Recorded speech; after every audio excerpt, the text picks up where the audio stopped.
In this video, I'm going to be showing you 10 cinematic gimbal moves for epic looking car B-roll. I'm going to be showing you everything from the nice, easy, basic gimbal moves all the way up to the more intermediate and advanced movements for a much more Hollywood look.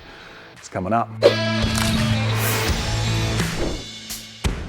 Hey everyone, Steve here from Learner Online Video, and today I'm at this very secret location in the southwest of England where I'm going to be showing you 10 go-to gimbal moves for epic looking car B-roll. I'm going to be shooting everything on the all-new Zhiyun WEEBILL 2 and combining that with, quite frankly, the coolest looking car I've ever seen, this incredible Back to the Future DeLorean time machine, one of the most iconic cars in cinema history. I'm going to walk you through all 10 gimbal moves step by step, moves that are guaranteed to make your footage and your car look much more cinematic and professional. And at the end of this video, I'm going to edit all of that footage together into a sequence using music, color grading, and sound effects to see what results we get. As always, all gear used in this video will be linked in the description below, but with all that out of the way, let's jump straight into this video and start shooting some footage. Starting with gimbal move number 1, the push forward. Nice and simple this one, the easiest of them all. Simply push forward at a 3/4 angle, keeping your car in the center of frame. I'm going to fire out some smoke from the back of the time machine, and this will help create more of an atmosphere and give my shots more movement, depth, and color. A great way to establish the car and set the scene. Okay, the orbit.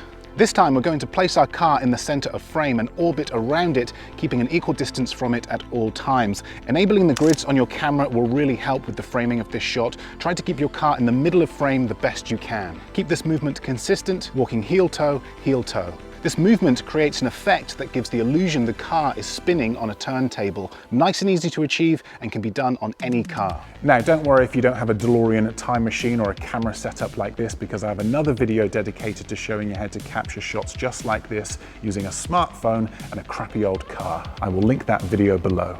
Okay, next up is the slider reveal. No need for a slider with this one because we can replicate the exact same movement using a gimbal. Fill your frame with something in the foreground and then slide your camera to help reveal parts of your car's interior. Lock focus, exposure, and white balance for these shots, by the way. This will give your footage a much more consistent look.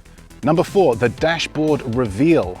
Lean into the car, point your camera at the dashboard and pull back. Pro tip here, okay? Shoot this using a wide angle lens. I'm shooting at 16mm on the 16-35 2.8 G Master lens. This focal length allows me to show off more of the car's interior, and the low aperture ensures a nice, clean, crisp image. The Vortex. With Vortex mode selected, we're going to point our camera at a key feature of the car, in this case the flux capacitor, and pull back. The camera will rotate a full 360 degrees. Keep your focal point in the center of frame. And the result, a shot that rotates whilst pulling back. A very stylized look, this one, a time and a place for it, but when used correctly, can really help add to your films and videos. Also, this move can be done going backwards or forwards and make for great transitions when two shots are combined.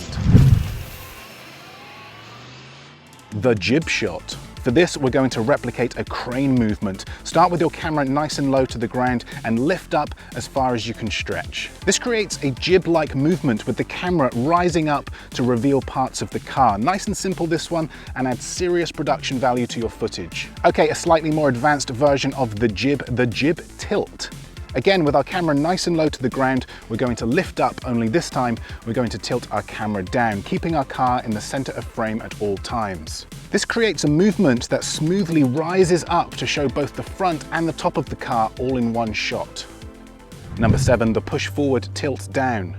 Okay, we're now combining movements. This time we're going to push our camera forward whilst tilting down. To take this shot to the next level, try pushing your gimbal through something, in this case the car's interior. A great way to show off both the exterior and interior all in one shot.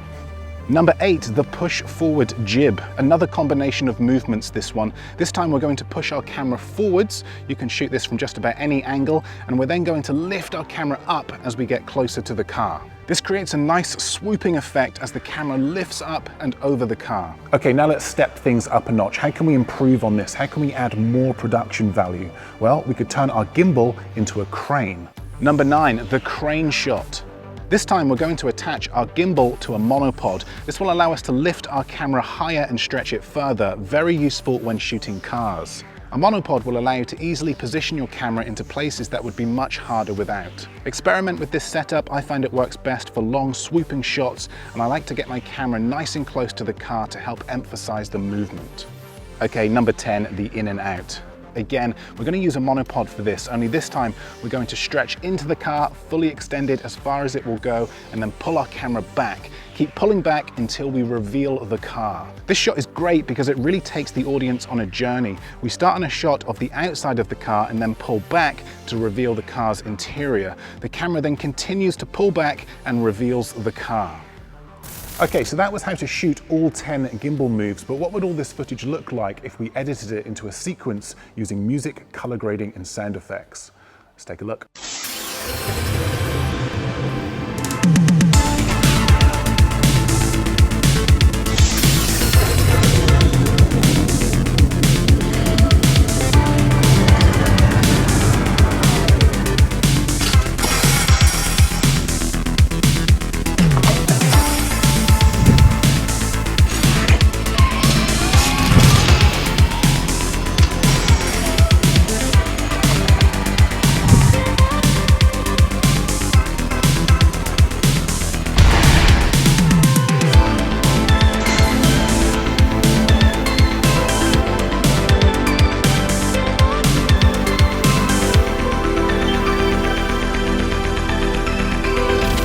So as you can see, when you edit all of this footage together into a sequence, it really comes to life and helps make your car stand out. A big thanks to Zhiyun for sending out the WEEBILL 2. I will link that below. And if you found this video useful, do let me know by giving it the old thumbs up. And if you'd like to see more content like this, learn more about video production, you can do that by watching one of my other videos just over there. But that's it from me.